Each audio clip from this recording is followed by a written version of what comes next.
पंचशखा साहित्य कहूँ ए समय गोटे परिवर्तन समय आसी पहुँचब जे अबिया कि शेष ही ना कि शेष हम ना गोटे समय परिवर्तन गोटे पद अच्छी नूतन पद मन रखी शिवकल्प नवघंट निर्घंटे अच्छी 6-8 बेनी अंक दिव्य सिंह राजन कही देखो मालिका देखो बही देखो बही 10 टका 20 टका कि 30 टका पर्यटन पढ़ी देखो 6-8 अंक दिव्य सिंह राजन कही मोहना मुगली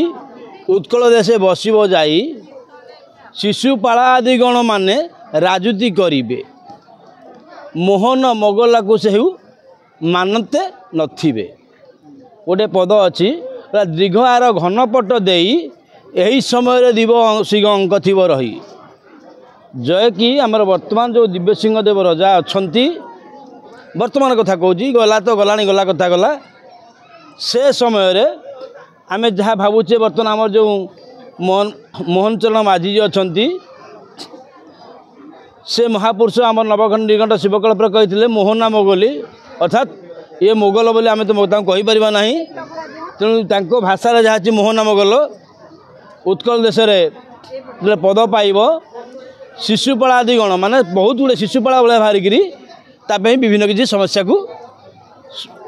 उपजाऊ थे से तार किसी कर्तव्य थे कह कि कहीपरू नथे ये राजनीति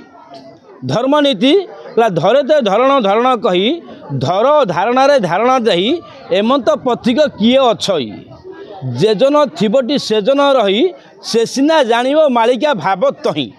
अर्थात महापुरुष कही तेरे राम को रे राम मोर पथिक जो मान थे मोर भावुक जो मान थे मो मालिका को गारिमा करेंगे ना मो तत्व को ठीक बुझे मो तत्व को ठीक बखाणवे से कही दीर्घ आर घन पट को दे घने घने गुणी घने घने रखई घन वर्गमूल जब ठीक हो कलिर उत्पत्ति राज सिंहासन बसब जो मैंने सब जानते मालिका भी बहुत अच्छे कौन सोशल मीडिया कथा कहूँ मुझे जानी ता भर जाइनी जो मैंने सोशल मीडिया भर जाइए से पचार दीर्घ आड़ घनपट बोले कौन कहती से कहे एवं 6-8 संयुक्त कारण दिव्य सिंह जो राजन थी मोहन मुगली राजुति हेब शिशुपाला आदि उत्पाद हेबे